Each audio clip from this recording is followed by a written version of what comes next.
Hello guys, you watching MKC15 academy. आप लोग MKC15 academy के प्लेटफॉर्म पे हो।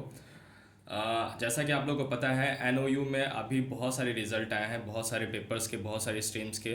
पार्ट 1 और पार्ट 2 दोनों के स्टूडेंट आए हैं। इसमें कुछ सबसे ज़्यादा इम्पोर्टेंट प्रश्न जो उठता है, वो उससे पहले मैं आपको कुछ दिखाना चाहूँगा। ये आप देखिए, ये पहला फॉर्म है। बहुत ही इंपॉर्टेंट वीडियो, इसको मिस मत करना। NU से रिलेटेड है पहला फॉर्म। और ये है दूसरा फॉर्म। अब ये फॉर्म कहाँ पे, किस जगह पे इस्तेमाल होगा, मैं आप लोगों को बताता हूँ। देखिए, कुछ सवालात स्टूडेंट के हैं टेलीग्राम के ग्रुप के ऊपर, कुछ मुझे पर्सनली टेक्स्ट भी कर रहे हैं, कुछ व्हाट्सएप पे भी कनेक्टेड हैं। अब इंडिविजुअली सबको आंसर देना बहुत ही ज़्यादा हार्ड हो जाएगा और बहुत मेहनत वाला काम हो जाएगा, टाइम ज़ाया हो जाएगा। अब इसके लिए मैंने क्या किया है, क्लैरिटी बेस पे एक वीडियो बना दिया है, जिसमें आपके किस किस तरह के सवाल हैं जो मुझसे पूछे गए हैं, मैं उनको बताता हूँ। कुछ छूट गया तो आप मुझे कमेंट कर देना, ठीक है। फिर मैं बताऊँगा कि हम लोग कैसे कनेक्ट हो सकते हैं एक दूसरे से, आप मुझे कैसे डायरेक्ट मैसेज कर सकते हो, वो भी मैं बता दूंगा। देखो, पहला क्वेश्चन ये है कि 60% के ऊपर आ करके लटक गया, मतलब उन्होंने बहुत मेहनत किया, उनको ऐसा लगता है वो अपने मार्क्स से संतुष्ट नहीं है, ठीक है। उसके लिए क्या प्रोसेस हो सकता है। दूसरा, फर्स्ट डिवीज़न आया है लेकिन फेल शो कर रहा है, सेकंड डिवीज़न आया है लेकिन फेल शो कर रहा है। एक तो फेल वाले स्टूडेंट हैं ही, जिनको पता है कि वो 2-3 पेपर छोड़ करके उसके बाद फिर वो किसी कारण बस पेपर नहीं दिया, या फिर स्पेल्ड हो गए, ये भी हो सकता है। और क्या क्वेश्चन हो सकता है जो हमें जो रिज़ल्ट आया उसके रिगार्डिंग, और क्या क्वेश्चन हो सकता है जो हमें हेल्प करेगा, जो ये वीडियो आपको बताएगा, वो क्या हो सकता है। absent स्टूडेंट जो कि बिल्कुल अनुपस्थित थे। और क्या हो सकता है, बहुत सारे क्वेश्चन हैं आपके दिमाग में, और बहुत सारे क्वेश्चन का आंसर मैं लेके आया हूँ। रीटोटलिंग हो सकता है, रीचेकिंग हो सकता है, प्रमोटेड हो सकता है। क्या कॉपी, फोटोकॉपी आपको जैसे कि जेरोक्स मिलेगा, आपका क्वेश्चन, आपका पेपर जो आपने लिखा है, क्या वो आपकी कॉपी आपके घर पे आपको दिखाया जाएगा, क्या आप उसको देख करके मार्क करोगे। ऐसे बहुत सारे सवाल हैं हमारे दिमाग में, तो चलो इसको सॉल्व करते हैं यार। देखो, सबसे पहले तो एक मैं बात बताता हूँ। Retotalling, rechecking, promoted, application form for the obtaining photocopy of the answer script. इसका मतलब होता है, ये देखो, 1 2 3 4, ये 4 टॉपिक में सारा प्रॉब्लम सॉल्व हो जाएगा, और सबके पास एकदम क्लैरिटी में आंसर मिल जाएगा सबको, सबके दिमाग में कि आपको क्या करवाना चाहिए, और कुछ मैं सजेशन भी दूंगा आप लोगों को। रीटोटलिंग, पहले तो एक बात याद रखिए, दो चीज़ों को मैं क्लैरिटी में बता देता हूँ। रीचेकिंग और प्रमोटेड नहीं होता है। रीचेकिंग का मतलब आपकी उत्तर पुस्तिका को दोबारा प्रोफेसर आकर के चेक नहीं करेगा। NU जो ओपन ये यूनिवर्सिटी है, ये कैसे मैनेज करती है स्टूडेंट के कॉपी के चेक को और स्टूडेंट के मतलब डिपार्टमेंटल काम को, तो मैं आपको बताता हूँ। डिपार्टमेंट में जहाँ पे आप NU में इंक्वायरी करने जाते हो, वो सारे जो टीचर हैं वो अलग हैं, वो अलग हैं, ठीक है। और जो कॉपी चेक करने वाले टीचर होते हैं वो अलग होते हैं। सबसे पहले क्लैरिटी, यहाँ कॉपी चेक करने वाले समझ लो कि वो एक दिन के लिए गेस्ट टीचर होते हैं, जिनको बुला करके कॉपी चेक करवाया जाता है। NU का कोई टीचर कॉपी चेक नहीं करता है तो क्या, प्रैक्टिकल और असाइनमेंट, ये बात याद रखना। देखो, अब यहाँ पे रीचेकिंग यानी कि दोबारा आपका कॉपी चेक नहीं होगा, ये एकदम मान के चलो, दोबारा कॉपी चेक नहीं होगा।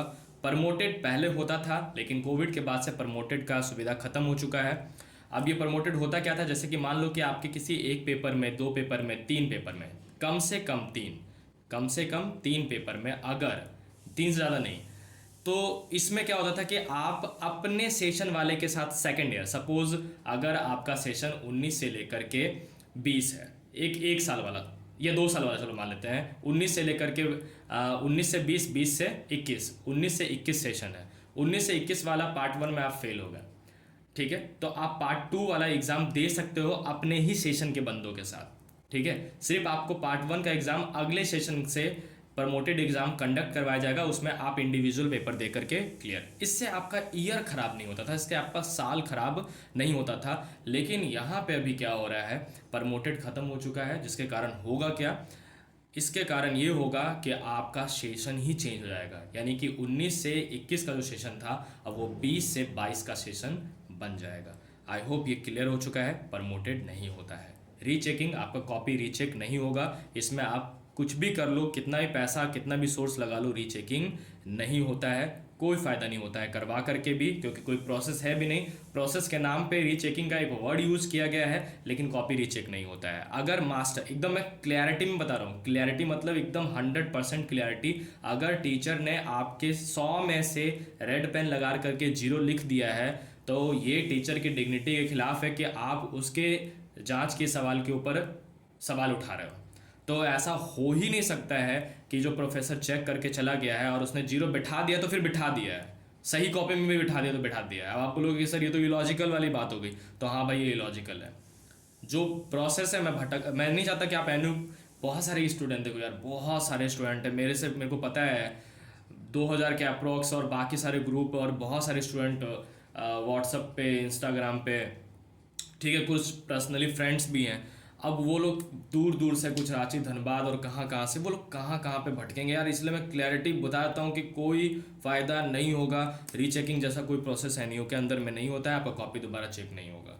रीटोटलिंग होता है। अभी रीटोटलिंग का एग्जैक्टली डेफिनेशन क्या है मैं आपको बताता हूँ।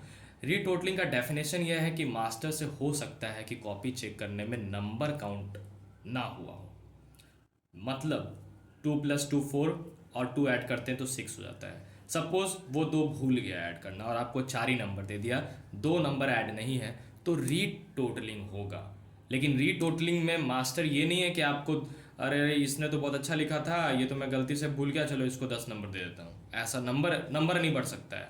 नंबर अगर किसी के रीटोटलिंग में बढ़ रहे हैं तो इसका मतलब ये समझना कि उसका नंबर ऐड नहीं हुआ था, ठीक है, जिसकी संभावना बहुत ही रेयर होती है। ऐसा कौन सा मास्टर होगा जो नंबर चेक नहीं करेगा बढ़िया से, नंबर जिसको टोटल नहीं करना आता होगा, ठीक है। फिर भी होता है, हजारों करोड़ों कॉपियाँ हैं, ठीक है ना, बहुत सारी कॉपियाँ हैं, जिसमें बिहार में आप इंटर पे भी देखते होगे कि अगर इंटर में ये टोटलिंग स्कूटनी कराए तो नंबर बढ़ जाते हैं, ठीक है, नंबर क्या होते हैं, बढ़ जाते हैं। तो हज़ारों कॉपी है, समझ रहे हो ना बात, हज़ारों कॉपी है, कुछ भी हो सकता है। अगर ये किसको करवाना चाहिए मैं वो भी बता दूंगा। एप्लीकेशन फॉर द ऑब्टेनिंग, अब ये क्या है, मैंने आपको क्लैरिटी में बता दिया कि ये है वही कि आप अपना कॉपी ला के चेक कर सकते हो, लेकिन कॉपी ला करके चेक कर सकते हो कि आपने क्या लिखा और कैसे मास्टर ने नंबर दिया है, ना कि आप इसको रीचेक करवा सकते हो। मैंने क्या बताया कि ये रीचेक तो हो ही नहीं सकता भाई, ये बात आप या एकदम दिमाग में डाल लो कि रीचेक नहीं होगा। अब देखो क्या है, तो 2 चीज़ तो ख़त्म हो गया, बचा एक और बचा ये वाला, यानी कि रीटोटलिंग होगा और आप अपने उत्तर पुस्तिका की जेरोक्स, उसकी पत्री आप अपने पास मंगा सकते हो। क्या क्या कर सकते हो मैं ज़रा बता देता हूँ। देखो सबसे पहले तो ये किन्हीं 3 पेपर में ही होगा, जैसे कि मैंने आपको फॉर्म दिखाया था। अब आपको फॉर्म समझ में आएगा, देखिए ये जो फॉर्म आप देख रहे हैं, इसको मैं ये ऐसे कर देता हूँ। ये फॉर्म देख रहे हैं आप, ये देखिए 1 2 3, सिर्फ तीन ही का ऑप्शन है, इससे ज़्यादा आप नहीं करवा सकते हो किन्हीं 3 में। एक काम करना है यार, वीडियो का जो रेजोल्यूशन है उसका क्वालिटी उसको बढ़ा लेना। सेटिंग में जा करके वो 80-20 करके आता है, एक 720 करके आता है, वो उसको 80-20 बोलो, 1080 आता है, उसको कर लेना आप, तो वीडियो थोड़ा अच्छे से दिखाई देगा। और उसको आप फुल तरीके से अपने स्क्रीन पर करके देखना, तो क्लैरिटी में होगा, ठीक है। समझ रहे हो ना बात, समझ लो आप लोग। ये 3 ही करवा सकते हैं, ज़्यादा नहीं करवा सकते हैं। इसमें 500, आप सिर्फ 500 रुपये ही, मतलब एक पेपर के, मतलब पर पेपर के आपके 500 रुपीज़ लगेंगे। सब बता देता हूँ मैं, यहाँ पे क्लैरिटी बताता हूँ। 500 पर सब्जेक्ट, 3 सब्जेक्ट करवा सकते हो, मैक्सिमम ऑफ 3 सब्जेक्ट ही हो सकता है, इससे ज़्यादा मैक्स पेपर, मतलब 3 सब्जेक्ट, इससे ज़्यादा नहीं, इससे ज़्यादा नहीं। अगर इससे ज़्यादा कोई है फेल तो उसको टोटल पेपर देना पड़ेगा, वो भी अगले पार्ट 1 के जूनियर वाले स्टूडेंट्स के साथ, अपने जूनियर वाले जो भी बच्चे हैं उनके साथ देना पड़ेगा। प्रोसेस क्या है, एकदम देखना, दौड़ना नहीं पड़ेगा आपको, दौड़ना नहीं पड़ेगा एनयू के अंदर में। इंक्वायरी ऑफिस के पास जाकर के फॉर्म ले लेना, get the form, enquiry office से जाकर के फॉर्म ले लेना। पेमेंट, अब देखो कुछ बच्चे हो सकता है कि बेचारे ऑफलाइन पेमेंट लेके आएँ, तो मैं आपको बताता हूँ यार, वहाँ पे जा कर के दौड़ने से बेहतर है कि या तो आपके पास ये फ़ोन पे, गूगल पे, कुछ भी ऑनलाइन सोर्स हो, यूपीआई के थ्रू ही यहाँ पे क्या होगा, पेमेंट का ऑनलाइन होगा। वहाँ पे वो ऑनलाइन का ही होता है, पहले ऑफलाइन होता था। मैंने पूछा कि सर अगर कोई बच्चा ऑफलाइन वाला होगा जिसके पास फिजिकल मनी है तो वो कैसे यूज़ कर पाएगा, आप तो डिजिटल मांग रहे हो। तो उन्होंने कुछ नहीं दिया, जैसा कि हमेशा की तरह आपके पास बस उनके पास एक ही आंसर होता है कि जाके आप ऑफिस में बात कीजिए। इंक्वायरी ऑफिस के पास पेपर मिलेगा और वो फॉर्म मिलेगा, वो ऑनलाइन होता है, ठीक है। उसके बाद फिर ये आपको कहाँ पर लेके जाना है, रजिस्ट्रार के पास ले जाना है। जो एग्ज़ाम, टीचर का नाम नहीं मेंशन कर रहा हूँ यार, समझ में आ रहा है, वो थोड़ा कॉन्फिडेंशियल रहता है, हटाओ उसको। फिलहाल आप समझना, रजिस्ट्रार एग्ज़ाम के पास पहले क्या करना है, इंक्वायरी के पास फॉर्म लेना है। पेमेंट ऑनलाइन होगा, 500 रुपये लगेगा, मैक्सिमम 3 पेपर में ही। रजिस्ट्रार के एग्ज़ाम ऑफिस जो है वहाँ पे जाना पड़ेगा। वहाँ से आपको 327 पे जाना है। ये बस उसको वेरीफाई करेंगे कि हाँ, और जो पेमेंट किया है तो ऑनलाइन पेमेंट का एक नंबर होता है, ठीक है ना, ऑनलाइन ट्रांजैक्शन का नंबर होता है, वो नंबर को वेरीफाई करता है ये 327 नंबर के जो टीचर है। फिर ये 328 नंबर जस्ट उसके अपोजिट साइड में है, ये आपको एक रसीद दे देंगे कि आपने ये काम करवाया है, तो ये आपकी रसीद है। इसके बिहाफ पे आपको 1 महीना, और ये सब होगा कब, सिर्फ और सिर्फ 1 महीने के अंदर। 1 महीने से अगर वो बाहर निकल गया तो फिर नहीं हो पाएगा। इसके लिए सबसे पहले आपके पास रिजल्ट होना चाहिए, ताकि पता चल पाए कि आप किस सब्जेक्ट में किस तरह से फेल हो या फिर पास हो। तो ये कितना है, सिर्फ 1 मंथ के अंतराल में ही होना चाहिए। अगर बढ़ गया तो खराब। इसमें एक क्वेश्चन उठ रहा होगा आपके दिमाग में, मुझे पता है, कि सर आप बताइए मुझे कि 1 महीना तो यानी रिजल्ट कब से 30 दिन का। मैं बताता हूँ, जिस दिन पब्लिश हुआ है, सपोज आज पब्लिश हुआ है 12 बजे, तो आज से काउंट करना पड़ेगा। तो बोलोगे कि सर रिजल्ट तो डाक के थ्रू स्पीड पोस्ट से आता है, एनयू भेजता है रिजल्ट आपके मार्कशीट को। आप वहाँ पे भी जाकर के स्वयं ले सकते हैं अपने मार्कशीट। बस आपको अपना एडमिट कार्ड लेकर के जाना है और बोलना है कि मुझे स्वयं प्राप्त करना है, तो वो लिखवा लेगा आपके एडमिट कार्ड पे कि आपने प्राप्त कर लिया है। फिर आपके वो घर पे नहीं जाएगा। ये बहुत जल्दी अभी ही करवा सकते हो तो करवा लेना, लेकिन मैं बताऊंगा कि क्यों करवाना नहीं भी चाहिए और किसको करवाना चाहिए वो भी बताता हूँ। देखो, सबसे पहले जिसके मास्टर्स का एग्ज़ाम कौन दे रहा है, जो चाहता है कि वो नेट जेआरएफ की ओर जाए, जो सेकंड डिवीज़न आया है और उसके परसेंटेज है सिर्फ 50%, 51% या फिर 49% या 48%, रीचेकिंग तो होता नहीं है। सिंपल सी बात है, अगर स्कूटनी करवाते हो, सपोज आपके 10 नंबर ही बढ़ जाते हैं, 80 नंबर या 100 नंबर का एक पेपर है तो 10 नंबर का 1% हो गया, तो कितना परसेंट बढ़ेगा आपका। और नेट में चाहिए 55%, तो बेहतर है इंडिविजुअल। मैंने वहाँ के प्रोफेसर से बात की है, डिपार्टमेंट में कुछ ऐसे फ्रेंड्स हैं मेरे वहाँ पे, उनसे बात की है, मैं आपको बता देता हूँ। तो उन्होंने मुझे कहा कि यार ऐसा रहेगा तो वैसे स्टूडेंट को सजेस्ट कर देना कि वो एग्ज़ाम दे ही दे तो फ़ायदा होगा उनको, वरना फिर रीचेकिंग का कोई सवाल नहीं उठता है। तो आप एक बात समझ लीजिएगा, ये है सारा प्रोसेस। आप सिर्फ रीटोटलिंग और अपना कॉपी देख सकते हो, ठीक है, और खुद से भी नंबर चेक करवा लो। 500 इसमें लगता है, 500 इसमें, यानी कि 1000 रुपये, और पर पेपर, तो इसका मतलब 3 पेपर तो 1500 पेपर, 3 पेपर तो 1500 पेपर। फेल एक में हो गए तो एक पेपर का रीटोटलिंग करवा लो या फिर रीचेकिंग। यह आपके ऊपर डिपेंड करता है कि आप कौन सा करवाना चाहें। 1 महीने का टाइम रहता है आपको ये, और आप इसके अंतराल में ही आपको करवाना है। अब यहाँ पे देखो, प्रमोटेड नहीं है तो फिर क्या है, ईयरली बेस्ड कैसे एग्जाम होगा। Session will be change, session आपका चेंज हो जाएगा। मतलब वैसे स्टूडेंट जो एब्सेंट हो गए हैं, अब वो क्या करें, उनका सेशन चेंज हो जाएगा। फेल वाले स्टूडेंट है तो इंडिविजुअल पेपर देना होगा, 3 पेपर ही होना चाहिए, इससे ज़्यादा नहीं, ठीक है। Separate form will be the come from the failed student. अब ये फॉर्म कब आता है, ये फॉर्म आ चुका है, ये फॉर्म आज या कल के टाइम के 7 या 8 बजे के लगभग में ये फॉर्म आ गया था, ठीक है। मैंने ये ग्रुप में भी डाल दिया है, टेलीग्राम वाले ग्रुप में भी डाल दिया है, ठीक है, और भी बहुत सारे प्लेटफॉर्म पे वहाँ पे भी मैंने इसको क्लियरली मेंशन कर दिया है। फॉर्म का जो फ़ी कितना होगा, पहले 1000 रुपये होता था, लेकिन अब कितना है, वो 1500 रुपये है। कितना है वो, 1500 रुपये। आइदर 3 सब्जेक्ट और लेस देन 3 सब्जेक्ट, याद रखना 3 से कम होना चाहिए नहीं, या फिर 3 होना चाहिए, 3 से ज़्यादा नहीं। ये है पूरा प्रोसेस और क्लैरिटी बेस्ड। अब ये करवाना किसको चाहिए तो मैं आपको बताता हूँ कौन सा, रीटोटलिंग या फिर अपना कॉपी।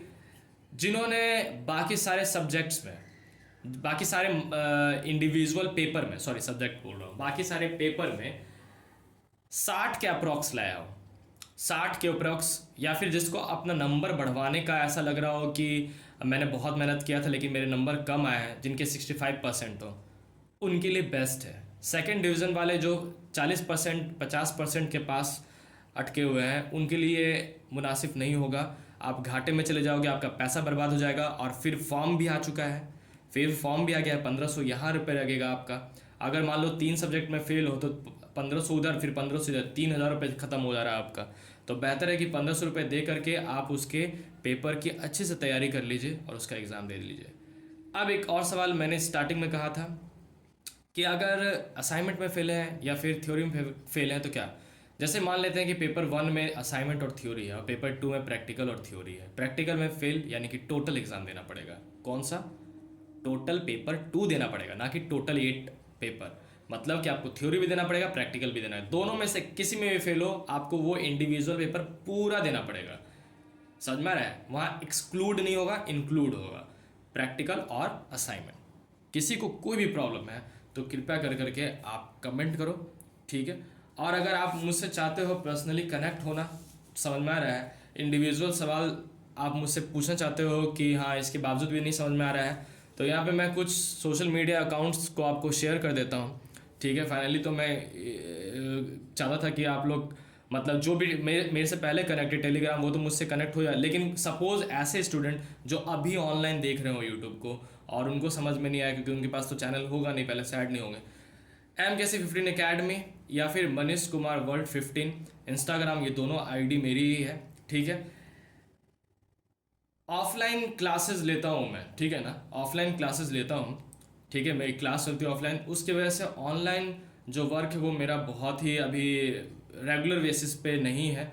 कोशिश करता हूँ कि रेगुलर हो सकता है कि आने वाले टाइम पे इसके ऊपर डेली करंट अफेयर या फिर कुछ ऐसे सेगमेंट को स्टार्ट करूँ जो पीसेस के स्टूडेंट के लिए बहुत फ़ायदेमंद होगा। पीछे वीडियो बहुत सारे डाले हुए हैं, थोड़ा देख करके समझ लेना। अगर आप चाहोगे तो मैं उसे कंटिन्यू कर दूंगा, बहुत फ़ायदा होने वाला है, ठीक है। ये हो गया। दूसरा लिंक है टेलीग्राम का। ये लिंक आप बोलोगे कि इसको डाल देना चाहिए था सर आपको डिस्क्रिप्शन में, वहाँ पे क्लिक करोगे यार वो पहुँच नहीं पाता है, कुछ यूट्यूब का ग्लिच आया हुआ है। जैसे होता क्या है कि आप टेलीग्राम का जो लिंक है इसको आप इसको स्क्रीनशॉट ले लो, इसको हूबहू टाइप करना, आपको मिल जाएगा, ठीक है। उसके बाद फिर क्या है, MKC15 अकेडमी यूट्यूब, इसको सब्सक्राइब कर लो। कमेंट तो करना ही, ठीक है। शेयर ज़रूर करना, इससे फ़ायदा होगा बाकी स्टूडेंट्स को। और आप सब्सक्राइब कर लोगे, बेल आइकन दबा लोगे तो एक फ़ायदा और होगा, इस तरह की किसी भी वीडियो आपको चाहिए, ऐसा कोई भी इंफॉर्मेटिव वीडियो, तो वो आपको सबसे पहले समझ में आ जाएगा, सबसे पहले आपको नोटिफिकेशन मिलेगा उसका, ठीक है। और आप मुझसे पर्सनली मैसेज भी कर सकते हो इंस्टाग्राम पे फॉलो कर करके।